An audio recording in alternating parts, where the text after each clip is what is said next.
കയ്യിൽ വിലങ്ങും കാലിൽ ചങ്ങലയുമായി 40 മണിക്കൂർ ഭക്ഷണം കഴിക്കാൻ പോലും ബുദ്ധിമുട്ടി.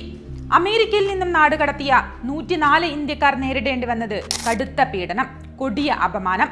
എന്നാൽ ഇന്ത്യക്കാരെ അപമാനിച്ച അമേരിക്കയുടെ നടപടിയെ ന്യായീകരിച്ചിരിക്കുകയാണ് ഇന്ത്യൻ വിദേശകാര്യമന്ത്രി എസ് ജയശങ്കർ.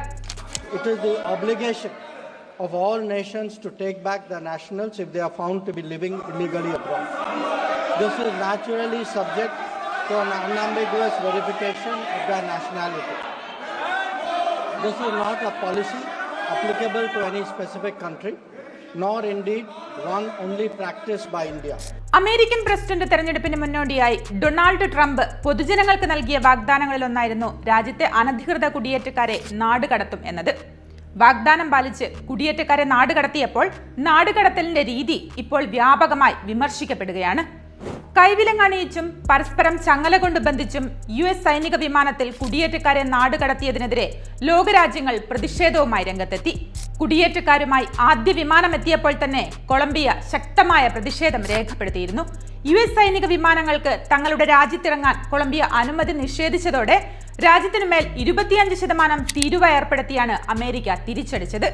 തിരിച്ചയച്ച 104 ഇന്ത്യക്കാരെയും കാലിൽ ചങ്ങലയണിയിച്ചും ബന്ധിച്ചുമാണ് അമൃത്സർ വിമാനത്താവളത്തിലും എത്തിച്ചത്. എന്നാൽ അമേരിക്കയുടെ ഈ നിലപാടിനെ അപലപിക്കാൻ തയ്യാറായില്ല എന്ന് മാത്രമല്ല, ന്യായീകരിക്കുകയാണ് കേന്ദ്ര സർക്കാർ ചെയ്തത്. വിഷയത്തിൽ പാർലമെന്റിൽ അതിശക്തമായ പ്രതിഷേധമുയർത്തിയ പ്രതിപക്ഷ അംഗങ്ങളോട് അമേരിക്കയെ ന്യായീകരിക്കാനും ഇന്ത്യൻ വിദേശകാര്യമന്ത്രി എസ് ജയശങ്കർ തയ്യാറായി. US-ൽ നാടുകടത്തുന്നത് ആദ്യമായല്ല. നിയമവിരുദ്ധ പ്രവർത്തനങ്ങളെ ന്യായീകരിക്കാൻ കഴിയില്ലെന്നുമാണ് എസ് ജയശങ്കറിന്റെ വാദം. സ്വന്തം രാജ്യത്തെ പൗരന്മാരെ പ്രാകൃത രീതിയിൽ അടിമകളെ പോലെ ചങ്ങലക്കിട്ട് കയറ്റിവിട്ട അമേരിക്കൻ നടപടിക്കെതിരെ പ്രതികരിക്കാൻ പോലും മോദി സർക്കാർ തയ്യാറായില്ല.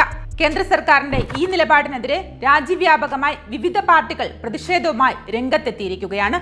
തീവ്രവാദികളെ പോലെയാണോ പെരുമാറേണ്ടതെന്ന് കോൺഗ്രസ് നേതാവ് രൺദീപ് സുർജേവാല ചോദിച്ചു. വിഷയം കൈകാര്യം ചെയ്യുന്നതിൽ സർക്കാർ പരാജയപ്പെട്ടെന്ന് DMKയും കുറ്റപ്പെടുത്തി.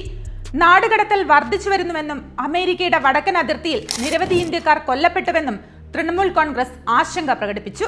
കൊളംബിയ പോലൊരു ചെറു രാജ്യം ശക്തമായ പ്രതിഷേധം അറിയിച്ചിട്ടും എന്തുകൊണ്ട് ഇന്ത്യക്ക് സാധിക്കുന്നില്ല എന്ന ചോദ്യമാണ് അവശേഷിക്കുന്നത്. അടുത്ത ദിവസം ട്രംപ് മോദി കൂടിക്കാഴ്ച നടത്താനിരിക്കെയാണ് രാജ്യത്ത് ഈ വിവാദവും വ്യാപക പ്രതിഷേധവും എന്നതും ശ്രദ്ധേയമാണ്.